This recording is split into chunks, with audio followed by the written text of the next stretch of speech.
Où en sommes-nous après la reddition des éléments de la force de résistance patriotique de l'Ituri? La question est d'actualité, la réponse c'est tout à l'heure dans ce journal.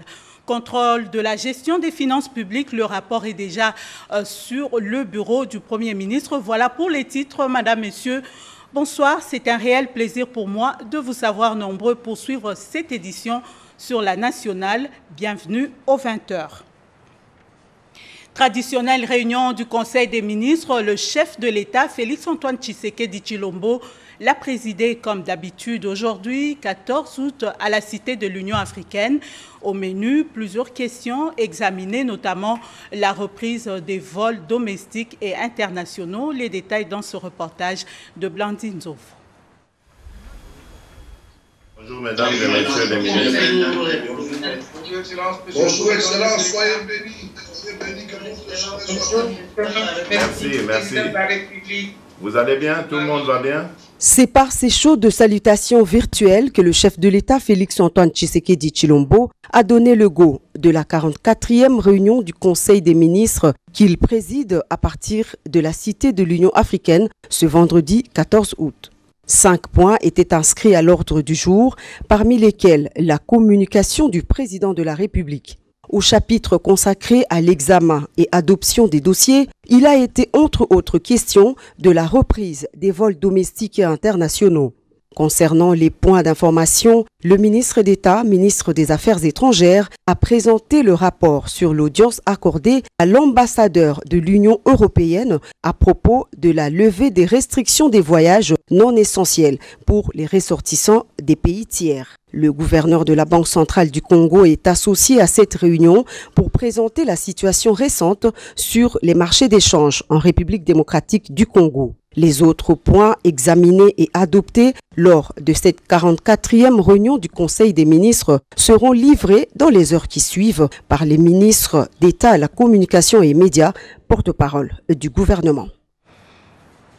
Que sont devenus les éléments de la force de résistance patriotique de l'Ituri plus de 5 mois après la signature de l'accord de paix avec le gouvernement? En tout cas, les membres du comité des programmes de stabilisation et de reconstruction des zones sortant des conflits armés STAREC se sont réunis pour évaluer justement le processus de mise en œuvre de cet accord. Les détails dans ce reportage de Peggy Mukunda et Papi Bossio.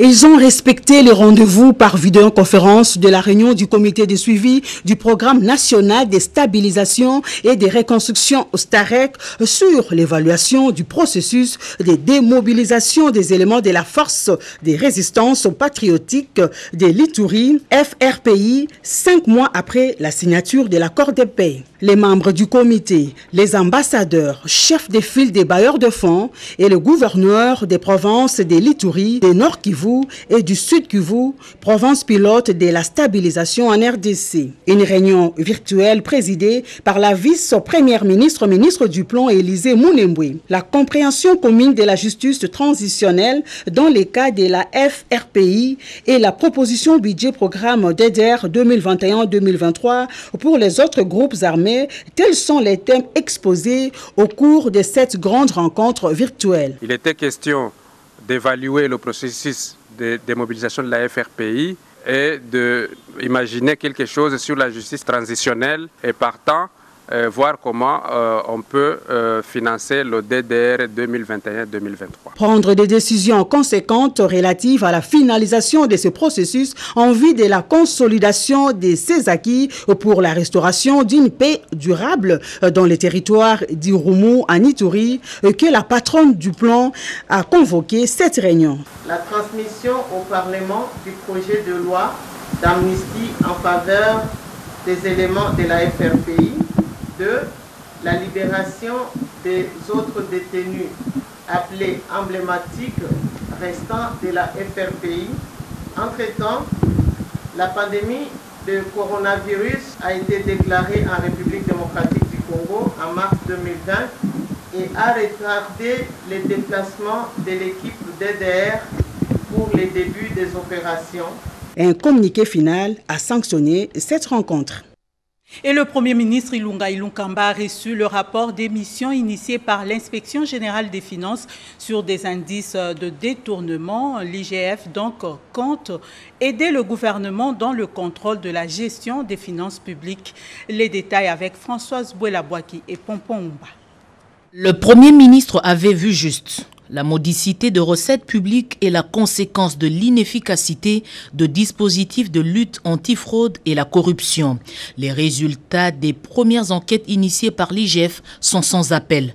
La RDC perd des millions suite à un système désuet et non informatisé, doublé de l'absence d'une culture fiscale. Le contrôle fait partie de ces paramètres aujourd'hui que nous avons mis en œuvre pour essayer d'aider le gouvernement principalement dans la gestion des finances publiques. Ce qui est sûr, c'est que nous ne pouvons pas confirmer des chiffres pour le moment, mais ce qui est sûr, c'est qu'il y a des niches importantes que l'Inspection générale des finances est en train de prospecter pour essayer de voir qu'est-ce que nous pouvons ramener, en tout cas préserver dans les cadres des recettes que nous recevons dans le trésor public. Pour mener son combat contre ces antivaleurs, qui amenuisent les recettes de l'État, le chef du gouvernement Ilunga Ilunkamba s'était engagé à renforcer en amont les mécanismes de vérification, de contrôle et de surveillance, avec le concours notamment de l'IGF. Son inspecteur général, Jules Alinguete, le confirme, son institution dispose de tous les moyens. Nous estimons disposer des moyens de notre politique en termes de ressources humaines et aussi en termes de moyens financiers, parce que les services bénéficient de temps en temps des frais de fonctionnement, mais nous avons une ressource principale qui nous aide aujourd'hui à tenir, à fonctionner. C'est la quote-partie dont bénéficie l'Inspection générale des finances dans la redevance minière. Je peux affirmer que nous avons des moyens, nous pouvons tenir jusqu'au bout avec les missions qui ont été déjà diligentées. L'IGF aux côtés du gouvernement dans la lutte contre la corruption, c'est une suite logique. Avant l'investiture de son équipe, le chef du gouvernement Ilunga Ilunkamba, en visite au siège de cette institution, avait demandé aux inspecteurs de résister aux pressions dans l'accomplissement de leur mission. Et la caisse de péréquation, du moins certaines préoccupations en termes des ressources financières vont émerger dans l'exécution de la loi des finances en cours. C'est ce qui ressort de la dernière séance de travail au ministère du Budget. Les détails avec Cédric Kenina. La loi des finances en cours va prendre en compte certaines préoccupations de la Caisse nationale de péréquation. Les assurances sont du patron du budget, Jean-Baudouin Mayomambeke, à son collègue membre du gouvernement, ministre d'État en charge de la décentralisation, Azarias Robérois, ainsi qu'à la délégation de la CNP. Une issue heureuse qui découle des séances de travail marathon entre les experts du budget et ceux de la décentralisation. J'aimerais dire un grand merci à leurs excellences. Nous nous ont aidés à trouver une solution harmonisée aux questions que nous leur avons amenées sur les différents problèmes que connaissait la Caisse de péréquation. Cette institution accélératrice de la décentralisation, cette institution qui va favoriser le développement équilibré au niveau des provinces et au niveau des ETD. Les solutions ont été trouvées, mais il reste maintenant que le ministère des Finances puisse passer au paiement. La Caisse nationale de péréquation a pour mission financer des projets en appui aux politiques publiques pour corriger ou encore réduire les inégalités entre provinces. Kinshasa aura très prochainement une corniche le long de la zone côtière du fleuve Congo comme celle de Brazzaville. Et pour se rendre compte du modèle et de la qualité de cet ouvrage, une délégation multisectorielle de la République démocratique du Congo a fait le déplacement de Brazzaville. Images et commentaires, Eric Kabamba. C'est une mission officielle de 4 jours de quelques membres du gouvernement avec à sa tête le ministre d'État, ministre de l'Urbanisme et Habitat, Pius Mwabilou, à Brazzaville, qui pourra certainement accélérer la réalisation du grand projet d'érection d'une corniche le long de la zone côtière du fleuve Congo à Kinshasa, accompagné du ministre des Affaires foncières Molendo Sakombi et celui de l'aménagement du territoire Agé Ajmatembo. Cette délégation a été conviée par l'entreprise Starstone, entreprise choisie pour ces projets dans les soucis de voir ces réalisations déjà faites ici à Brazzaville. La grande société Starstone, comme vous savez bien, qui est promotrice du grand projet d'amélioration du tissu urbain de Kinshasa, le projet Corniche de la ville de Kinshasa. Alors nous sommes venus visiter quelques réalisations qu'il a faites ici à Brazzaville. Le plus grand projet maintenant à Kinshasa qui a déjà été adopté par le Conseil des ministres, c'est le projet de la Corniche de la ville de Kinshasa. Ce projet sera piloté par la société SARS. Ces projets immobiliers et d'urbanisme à usage mixte qui va s'étendre sur une superficie de 187 hectares allant de la commune de la Gombe à celle de Ngaliema vise l'aménagement des logements collectifs, de centres commerciaux, bureaux et hôtels aux standards internationaux. La 36e session du Conseil national du travail appartient désormais au passé. Plusieurs recommandations d'ailleurs ont été formulées à la clôture des travaux. D'importantes recommandations pour l'amélioration des conditions des travailleurs en République démocratique du Congo, proposition de la création du Haut Conseil du dialogue social, voilà d'importantes matières examinées à la 36e session ordinaire du Conseil national du travail, clôturée ce jeudi 13 août 2020 par la ministre d'État, ministre de l'Emploi, Travail et Prévoyance sociale, Dr Néné Louankoulou, en présence de quelques membres du gouvernement, des mandataires publics et de la tripartite. Cette session a eu le mérite de proposer le projet de décret créant au Conseil du dialogue social. J'ai donc accueilli avec joie ce processus d'institutionnalisation du dialogue social en République démocratique du Congo. La ministre d'État Néné Louankoulou s'est dit fière et félicite les experts de chaque composante pour le niveau élevé des échanges et a abouti à la rédaction d'un rapport avec des recommandations pertinentes au gouvernement de la République. Guy Koukou Kedila, coordonnateur de l'intersyndicale du Congo, pense que le moment est venu pour que les recommandations issues de cette 36e session servent de boussole pour les travailleurs congolais. Oui, nous sommes satisfaits au moins pour le point qu'on a inscrit. Parce que je dois rappeler qu'on n'a pas inscrit tous les points parce qu'on devait travailler pendant une semaine seulement. Ce n'était pas possible de discuter 26 points. Deux échanges ont été fructueux pendant 8 jours sous la coordination de Mme Angélique Nzoum. La 36e session se clôture avec le mérite d'avoir proposé le projet du décret créant le Haut Conseil du dialogue social. Nous sommes très satisfaits par les conclusions de cette session parce que je dois vous dire que nous avons eu à adopter plus de 15 textes dans le partenariat entre l'OCC et l'Inspection générale du travail, et c'est conformément à l'article 195 du Code du travail. Nous avons eu à aborder des questions sur le relèvement du taux de l'INPP, conformément à l'article 15 du Code du travail. Pour les participants, la ministre d'État, ministre de l'Emploi, Travail et Prévoyance sociale, Dr Néné Louankoulou, doit obtenir une deuxième session avant la fin de l'année 2020 pour vider d'autres questions importantes, notamment sur les dossiers de l'Institut national de préparation professionnelle, dont son administrateur directeur général, Maurice Chikouya Kayembe, est devenu une référence internationale dans la formation professionnelle. Pour ces cas précis, tous à l'unanimité sont d'accord pour les réformes, sauf la tergiversation de la fédération.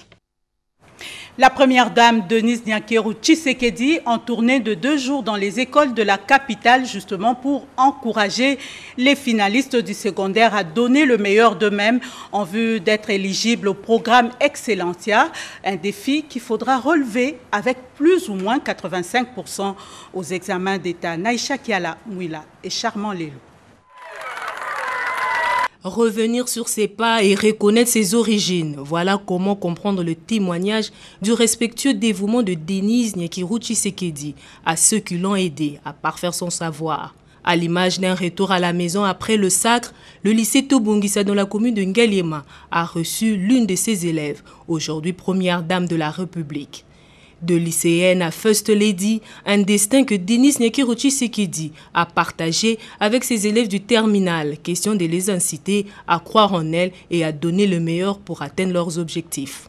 Je suis très heureuse de me retrouver ici avec vous. Après tant d'années, j'étais là. Je me souviens, le salut au drapeau était ici. Oui. Je ne sais plus... Oui, c'était là. Et à l'époque, ça semblait plus grand que ça. Hein?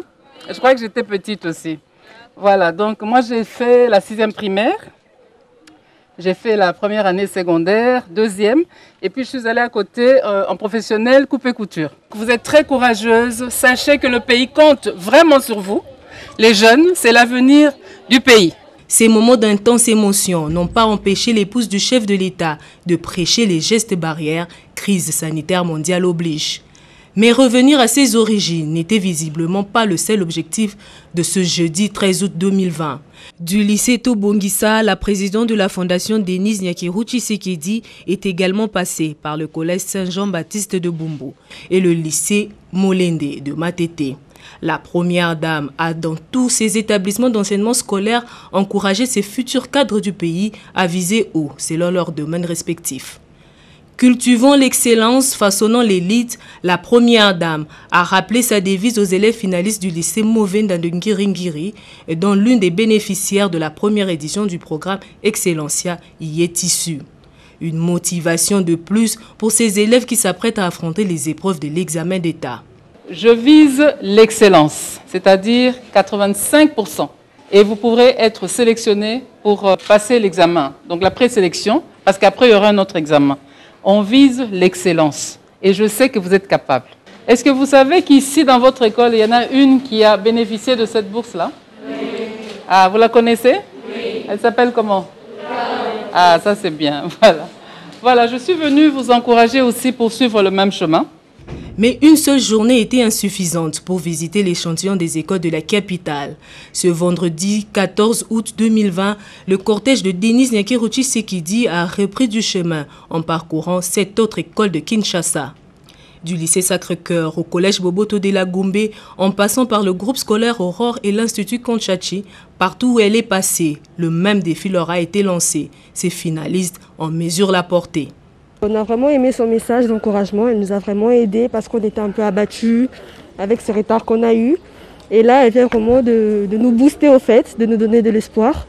Et personnellement, je compte sincèrement et sérieusement travailler pour essayer d'avoir cette opportunité, au fait, cette grâce d'avoir la bourse offerte par le programme de notre première dame, l'Excellencia. Une ronde des écoles à laquelle s'est associé le ministre de tutelle, Willy Bakonga, et son adjoint Didier Boudimbu. Depuis le lancement du programme Excellencia par la première dame de la République, l'examen d'État est devenu un challenge aux grands enjeux pour les finalistes du bleu et blanc. Comme pour dire que la motivation est l'une des matières premières de la réussite. Nous souhaitons donc bonne chance à tous ces finalistes. Les séances de travail, il en a été question à la recherche scientifique et innovation technologique. Le ministre a échangé avec plusieurs différents services impliqués dans la riposte contre le coronavirus. Les détails avec Marie Kalong. Avec la Covid-19, en cette période post-confinement, c'est la préoccupation majeure du ministre de la Recherche scientifique et innovation technologique qui, en ce jour, multiplie les réunions avec les services impliqués dans la riposte contre cette pandémie. Tout d'abord, José Pandakabangu a échangé avec la délégation du comité directeur des cliniques universitaires de Kinshasa, conduite par le médecin directeur et le responsable du laboratoire Covid-19 de cette formation médicale. Il était question, lors de cette rencontre, de discuter du travail de recherche que fait cet hôpital en cette période de Covid-19. On a récemment acquis un équipement pour réaliser des examens de diagnostic par PCR de la Covid. Et on a échangé autour de ça avec les ministres. Étant donné qu'il n'y a pas un traitement avéré contre la Covid-19, José Pandakabangu a eu une autre séance de travail avec le pôle scientifique pour chercher la meilleure manière de faire la prévention. Présent à cette rencontre, le professeur Théophile Mbemba a martelé sur l'attitude alimentaire à prendre pour booster son immunité. La population doit privilégier la consommation de fruits et de légumes. Les fruits et les légumes sont riches en antioxydants qui protègent nos cellules contre ce qui peut le gêner. Il est nécessaire de préparer une feuille de route avec des activités claires au quotidien. Nous allons faire appel aux professionnels des médias. Vous devez travailler main dans la main avec nous, avec les groupes scientifiques, pour faire passer les bons messages à la population. Le scientifique, il réfléchit en tant que scientifique, mais il doit arriver à donner son message pour que la population puisse comprendre et accepter ces messages et les pratiquer au quotidien. Le ministre de la Recherche scientifique et Innovation technologique est prêt à accompagner les chercheurs pour le bien-être de la population. Restons dans le domaine de la recherche scientifique pour parler de King Kong organique KKOG. C'est un nouveau produit à joindre au protocole de traitement de la COVID-19 en République démocratique du Congo. Produit présenté aujourd'hui au ministère de la Recherche scientifique par la Task Force présidentielle. Dans le cadre de la lutte contre le coronavirus, le ministère de la Recherche scientifique a demandé à tous les chercheurs congolais de mutualiser leur intelligence pour trouver un produit qui peut être associé au traitement de la COVID-19. Dans ces investigations, la Task Force présidentielle a découvert un produit issu des recherches des chercheurs congolais baptisé KKOG, King Kong organique. Ce produit va permettre de renforcer l'immunité des malades. Il est produit à base des plantes médicinales de la République démocratique du Congo. Le souhait des chercheurs, à travers la Task Force, est que le ministère de la Recherche scientifique puisse homologuer ce produit pour que le gouvernement donne les moyens de la distribuer à grande échelle pour l'ensemble des malades congolais. Si tu prends ça, ça aide à monter ton immunité pour que tu aies plus bonne chance pour battre le virus de corona. Et aussi, ça aide pour le ACE2 receptors ne attachent pas sous ton poumon. On travaille en collaboration avec le gouvernement. Nous, on n'a pas attendu que les gens soient à l'hôpital grave, mais on a proposé des solutions qui peuvent booster, aider à avoir des anticorps forts, parce qu'avant que la maladie vous atteigne, c'est l'anticorps qui se bat. Il serait souhaitable que l'équipe de riposte puisse associer la KKOG dans le protocole de traitement des malades du Covid-19. Le journal officiel de la République démocratique du Congo informe le public de la parution du numéro spécial du 5 août 2020 contenant le tableau des membres de l'ordre des experts comptables de la RDC, ONEC RDC. Ce numéro est disponible au siège du journal officiel, 6 immeubles Mini-Bal, avenue Colonel Lukusa numéro 7, dans la commune de la Gombe, aux antennes de Kinshasa, c'est-à-dire Palais du Peuple, Palais de la Justice, guichet unique de création d'entreprise, Unikin, UPC et bientôt en nos différentes antennes provinciales.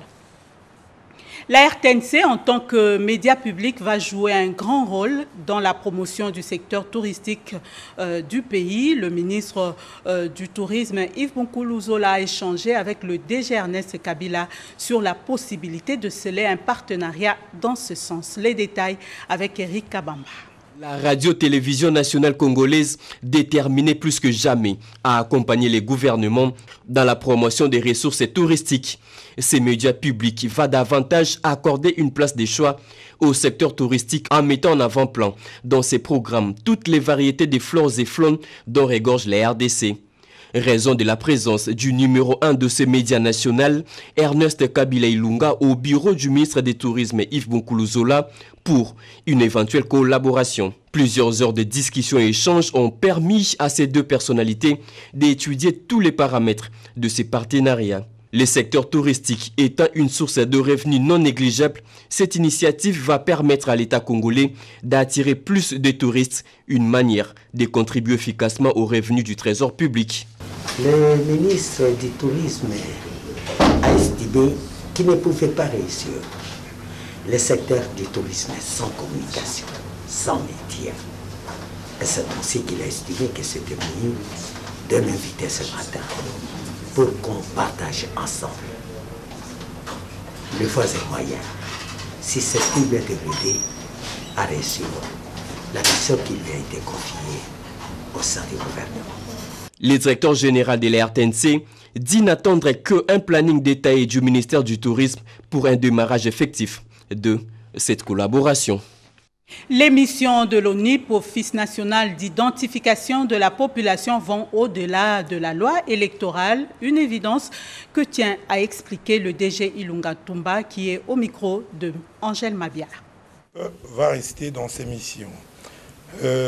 Beaucoup de gens lient les missions de l'ONIP à ce qui doit se faire au niveau de la CENI, parce que la loi demande quand même que la répartition des sièges, par exemple, se fasse au prorata des habitants des circonscriptions. C'est ce qui lie souvent l'ONIP à la CENI.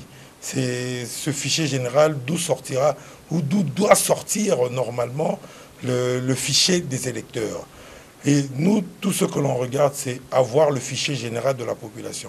C'est à la nation de décider, à la nation toute seule. Quand je dis la nation, c'est par exemple le Parlement, le président de la République, le Premier ministre, de décider de comment ça va se faire. Tout ce que l'ONIP demande, c'est que ces missions qui sont nobles, qui vont au-delà du fichier électoral, soient réalisées. Ce n'est pas normal que dans ce pays, il n'y ait pas de carte d'identité. Les missions de l'ONIP sont des missions de souveraineté.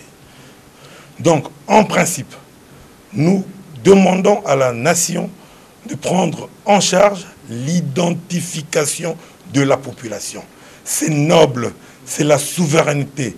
On ne va pas brader notre souveraineté parce que tout celui qui vient mettre son œil dedans, il en mettra deux. L'objectif de l'ONIP, c'est de terminer sa mission au plus tard le 31 décembre 2022. Et le ministre de l'économie nationale porte à la connaissance de l'opinion nationale la signature ce mercredi 12 août 2020 des arrêtés portant fixation des prix des produits pétroliers applicables sur toute l'étendue du territoire national. Ces prix sont fixés de la manière ci-après.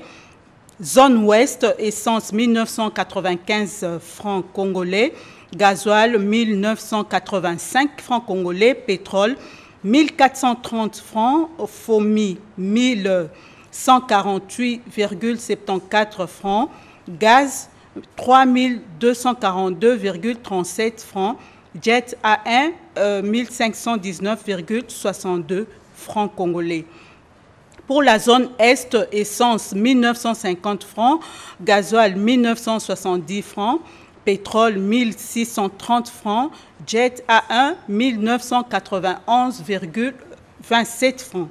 Zone Sud, essence 1820 francs, gasoil 1920 francs, pétrole 1700 francs, jet A1 2052,05 francs. Zone Nord, essence 1800 francs, gasoil 1850 francs et pétrole 1500 francs. C'est signé Acacia Bandoubola Mbongo. La conseillère spéciale du chef de l'État a échangé avec le consortium national des jeunes femmes leaders en RDC sur les difficultés qu'elles rencontrent en vue de trouver des solutions idoines à leurs problèmes. On prépare à cette rencontre ces jeunes femmes regroupées au sein du consortium de jeunes femmes leaders de la République démocratique du Congo. Question pour eux de soumettre à son Excellence Madame Chantal Yelo, conseillère spéciale du chef de l'État en charge de la jeunesse et des violences faites à la femme, un mémorandum regroupant tous leurs problèmes dont elles sont victimes. La République démocratique du Congo compte environ 80 millions d'habitants composés de 65% des jeunes, dont les femmes représentent pratiquement 52% de la population. Malgré ce pourcentage légèrement élevé aux hommes, les femmes congolaises sont faiblement représentées dans les instances décisionnelles, avec environ 10% seulement à l'Assemblée nationale, 19% au Sénat, environ 13% au gouvernement. Et les jeunes femmes en payent le lourd tribut. Au sortir de cette rencontre, ce jeune femme leader, ravie de joie, s'explique. Madame la conseillère a été très attentive. C'était vraiment un moment d'échange où les jeunes ont fait part de leurs préoccupations. Elles ont parlé de leurs problèmes et Madame la conseillère a porté nos problèmes et a promis de nous accompagner dans la réalisation de nos objectifs. Il s'y est de noter, c'est avec une attention soutenue que la conseillère du chef de l'État en charge de la jeunesse et de la violence faite à la femme a échangé avec ce jeune femme leader et promet à son tour de soumettre leurs problèmes auprès du chef de l'État, Félix Antoine Tshisekedi Tshilombo. Parlons politique à présent. Les jeunes de l'Union pour la démocratie et le progrès social depuis hier à l'école de leadership organisée par la Ligue des jeunes et ouverte par le secrétaire général de l'UDPS, Augustin Kabouya. Cette conférence de 2 jours vise au finish la bonne marche du parti et surtout l'implication des jeunes dans le processus démocratique du pays. Alain Bikaï pour le reportage. Des tables, des ordinateurs mobiles et portables, de scanners couplés de serveurs pour le système intégré de gestion de ressources humaines et de la paye. Voilà autant d'outils informatiques commandés par le PRAP, projet de réforme et de rajeunissement de l'administration publique, avec l'appui de la Banque mondiale. Le ministre de la fonction publique qui a effectué le déplacement de Senapi où sont entreposés ce matériel affirme que cette acquisition va aider le gouvernement à maîtriser les effectifs au niveau de l'administration publique. Entreposé dans les installations du service national d'approvisionnement et d'imprimerie Senapi depuis 2015, ce matériel a nécessité un contrôle technique aux résultats satisfaisants ainsi que la test Yolande Bongo Bosongo. Ont été acquis pour assurer et appuyer le processus de la réforme au niveau de la fonction publique dans le cadre de la mise en place d'un fichier de référence du personnel de l'État. Aujourd'hui, chose faite parce que nous sommes en plein processus de la mise en place de ce fichier de référence finalement. Ce matériel va devoir nous aider à concrétiser cette vision-là de la digitalisation de la fonction publique, la numérisation de la fonction publique pour assurer la rémunération des agents de l'État, l'amélioration de leurs conditions de vie et de traitement même. Le ministre de la fonction publique, accompagné du vice-ministre du budget, a pris le ferme engagement de tout mettre en œuvre pour l'opérationnalisation de ces systèmes bénéfiques pour les agents de carrière de services publics de l'État. C'était là la visite du ministre de la fonction publique au Senapi, qui est un service national d'approvisionnement et d'imprimerie, où sont conservés tous les matériels informatiques d'appui à la mise en place d'un fichier de référence numérisé et digitalisé des agents de l'administration publique. Et si on parle le même langage avec la technique, nous allons maintenant vous proposer cet élément politique où les jeunes de la démocratie et le progrès social qui sont depuis hier à l'école de leadership organisée par la Ligue des jeunes et ouverte par le secrétaire général de l'UDPS, Augustin Kabouya. Cette conférence de 2 jours vise au finish la bonne marche du parti et l'implication des jeunes dans le processus démocratique. Reportage Alain Bikaï. Jeunesse pour un leadership orienté, c'est le thème de la journée de la jeunesse de l'UDPS célébrée chaque 15 du mois d'août.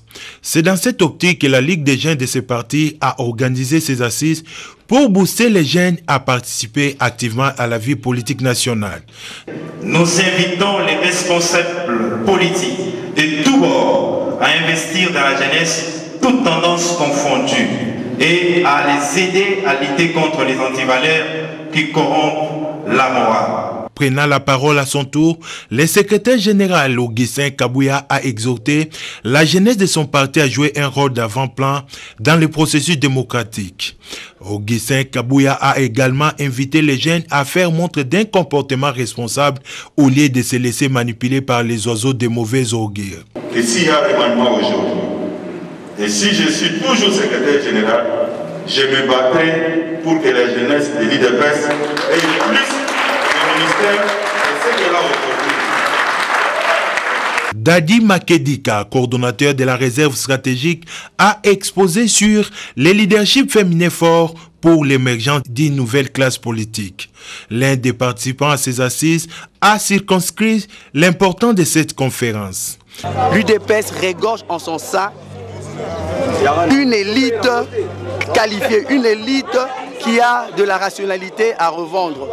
Des gens intelligents qui peuvent faire quelque chose pour ce pays, qui peuvent transformer notre société et qui peuvent un jour permettre à ce que le Congo soit mis sur les rails du développement. Pendant des jours, les participants à ces travaux vont échanger sur les différentes thématiques dans les ateliers.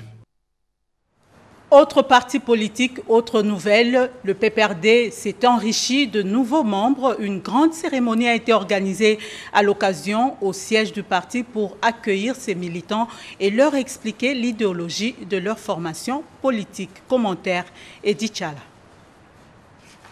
de Manu Birato, accompagné de plusieurs autres membres de leur ancien parti politique qui ont décidé de cheminer ensemble avec le PPRD. C'est le secrétaire permanent Emmanuel Ramazani Chadari lui-même qui a présidé la cérémonie au cours de laquelle le grand opérateur économique Manu Birato, très influent au Sud Kivu, a signé sa fiche d'adhésion au parti cher à Joseph Kabila Kabange ainsi que sa suite avant de recevoir les insignes du parti et les textes réglementaires. Dans son mot de circonstance, Manu Birato a dit qu'il rentrait au PPRD où il fut membre vers les années 2006 comme un enfant prodigue. Ce, avant de promettre de ratisser large au Sud Kivu dans le monde des opérateurs économiques pour porter plus haut l'étendard du PPRD. Le secrétaire permanent Emmanuel Ramazani Chadari s'est réjoui de ce retour volontaire et libre de Manu Birato et l'adhésion de plusieurs nouveaux adhérents avant de les rassurer qu'ils ont fait le meilleur choix sur plus de 500 partis politiques qui existent en République démocratique du Congo. Quand j'avais quitté l'UNC, ce n'est pas aujourd'hui, ça date depuis très longtemps.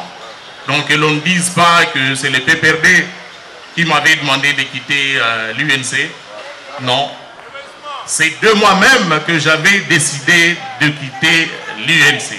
Je me suis dit, non, je retourne d'où j'étais venu. C'est par la présentation de la coordination de la Ligue des femmes du PPRD, présidée par l'honorable Janine Mabunda, assistée de 2 vice-présidentes et responsables de différents départements, que la cérémonie s'est clôturée. Rendons-nous à Kananga, où le vice-président de la commission électorale de l'UDPS, qui était là justement pour sensibiliser la population sur les mesures barrières. Robert Ndaïtissé, ses commentaires. Chikaï, vice-président de la commission électorale de l'Union pour la démocratie et le progrès social, devenu une référence pour la population du Kasaï central, a été porté en triomphe par la population de la ville de Kananga.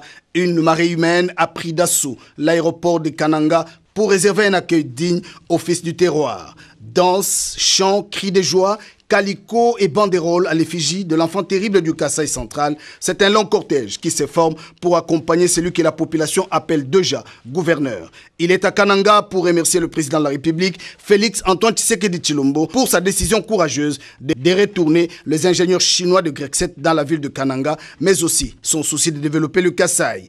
Usant de sa merveille oratoire pour s'entretenir avec sa base naturelle, John Kabeya a clairement dit à la population que notre solidarité dans la riposte est la seule arme contre la propagation du coronavirus dans la ville de Kananga, avant de renchérir qu'il est inacceptable de voir la ville de Kananga et le Kasaï central sombrer. Il faut soutenir Grexet, privilégier la paix pour laquelle il a œuvré tout au long de son combat politique à l'Union pour la démocratie et le progrès social. Nous devons donner cette fois-ci la chance à aspirer au bonheur sous Félix Antoine Tshisekedi Tshilombo, martèle-t-il. Une adresse populaire ovationnée par la foule qui campe Fachi Béton. Et avant de boucler ce journal, découvrons ce communiqué nécrologique. Le bureau du Sénat a la profonde douleur d'annoncer aux honorables sénateurs et députés ainsi qu'au personnel politique et administratif du Sénat et de l'Assemblée nationale le décès de l'honorable sénateur honoraire David Moutamba Diboué, survenu le vendredi 7 août 2020 à Bruxelles en Belgique. Le programme des obsèques prévoit l'inhumation pour le lundi 17 août 2020 à Bruxelles, une messe d'action de grâce le même lundi à 17h à l'église Sacré-Cœur de la Gombe à Kinshasa. Madame, Monsieur, ainsi s'achève ce journal de Cédric et Nina réalisé par Simon Kankolongo. Patricia Ungu a concouru à sa rédaction. Michel Tamouzi m'a accompagné pour les malentendants. Merci de votre attention accordée. L'actualité continue sur nos antennes. D'ici là, portez-vous bien. Au revoir.